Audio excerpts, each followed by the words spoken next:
And he entered again into the synagogue, and there was a man there which had a withered hand.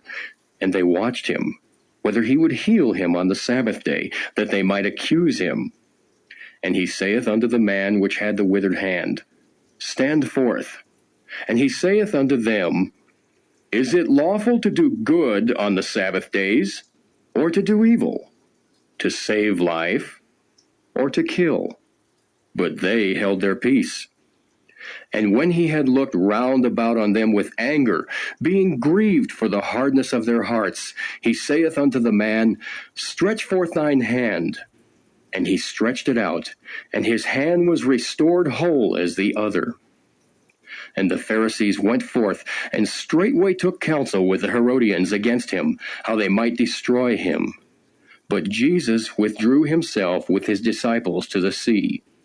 And a great multitude from Galilee followed him, and from Judea, and from Jerusalem, and from Idumea, and from beyond Jordan, and they about Tyre and Sidon. A great multitude, when they had heard what great things he did, came unto him. And he spake to his disciples that a small ship should wait on him because of the multitude, lest they should throng him. For he had healed many, insomuch that they pressed upon him for to touch him, as many as had plagues. And unclean spirits, when they saw him, fell down before him and cried, saying, Thou art the Son of God. And he straitly charged them that they should not make him known.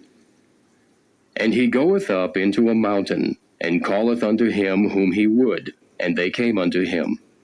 And he ordained 12, that they should be with him, and that he might send them forth to preach, and to have power to heal sicknesses, and to cast out devils.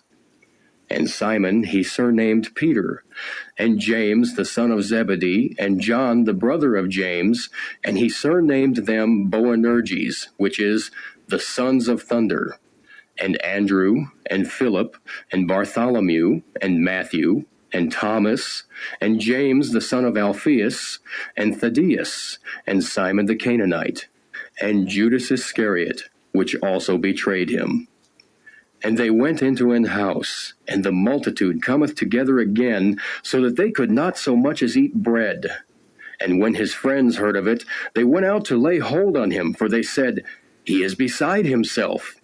And the scribes which came down from Jerusalem said, He hath Beelzebub, and by the prince of the devils casteth he out devils. And he called them unto him, and said unto them in parables, How can Satan cast out Satan? And if a kingdom be divided against itself, that kingdom cannot stand. And if a house be divided against itself, that house cannot stand. And if Satan rise up against himself and be divided, he cannot stand, but hath an end. No man can enter into a strong man's house and spoil his goods, except he will first bind the strong man, and then he will spoil his house. Verily I say unto you, all sins shall be forgiven unto the sons of men, and blasphemies wherewith soever they shall blaspheme. But he that shall blaspheme against the Holy Ghost hath never forgiveness, but is in danger of eternal damnation, because they said, He hath an unclean spirit. There came then his brethren and his mother, and standing without sent unto him, calling him. And the multitude sat about him, and they said unto him, Behold, thy mother and thy brethren without seek for thee. And he answered them, saying, Who is my mother or my brethren? And he looked round about on them which sat about him, and said, Behold, my mother and my brethren. For whosoever shall do the will of God, the same is my brother, and my sister, and mother.